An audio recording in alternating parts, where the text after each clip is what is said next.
Hi, I'm Donna, and I'm a Premium Service Manager here at American Airlines at JFK International Airport in New York. This terminal seats 25,000 people a day. We have 100 departures, and we fly to 61 destinations. My name is Jen. I am a dancer with a dance company. I travel quite frequently, both internationally and domestically, so basically all over the world.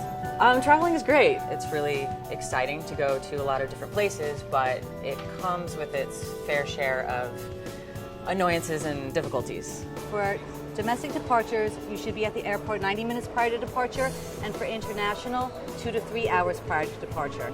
First thing when you arrive at the airport, you can either check it in at curbside, or you can check in one of our self-service devices here inside the terminal.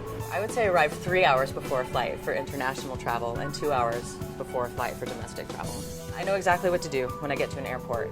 I can either do pre-check-in online, or I can do a quick check-in at the kiosks available. Otherwise, I go to the ticket counter. You're allowed 2 check-in bags and 1 carry-on and 1 personal item, like a laptop, briefcase, backpack. For domestic travel, anyone over the age of 18 years old has to have a government-issued photo ID. For anyone traveling internationally, you need a passport. I usually check 1 bag, and because of bag fees these days, I carry on a smaller bag with me as well. Usually in it, I have a laptop, as well as any kind of snacks I might want on the flight or in the terminal while I'm waiting. I usually bring 1 change of clothes, which is really important if you get stuck somewhere. When you get to the security line, a few things that you should know is that you're only allowed liquid in 3.3 ounces, and it has to be in a Ziploc bag. You'll be asked to take that out of your suitcase and put it in a bin. You'll need to take off your shoes, your belt, and anything in your pockets. Any large pieces of metal or jewelry needs to come out as well. I recommend that you arrive at your departure gate at your boarding time. That usually is a half an hour for domestic flights and 45 minutes for international flights. After I check in, I go through security. It can be one of the most difficult parts of traveling, so I try to pack my carry-on simply. I try to dress simply, no belts, no jewelry, or at least make sure I tape all of that off before I go through.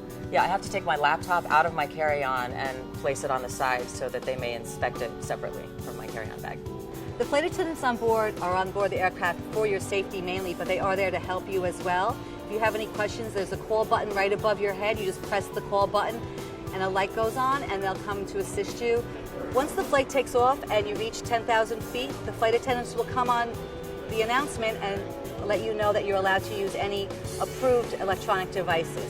There are a lot of complications that can come with traveling. One time the flight I was on was circling above New York. There were planes backed up on the runway where we were supposed to land, so we could not land. And finally, the pilot made an announcement that we were going to maybe try to land in Chicago. Fortunately, we made it. It was fine, but 3 hours in the air of being uncertain where we were going to land was a little bit scary. Eventually, we were able to land in New York. We didn't have to land in a different city, so it was fine. We were really scared, but the cabin crew helped make us feel better.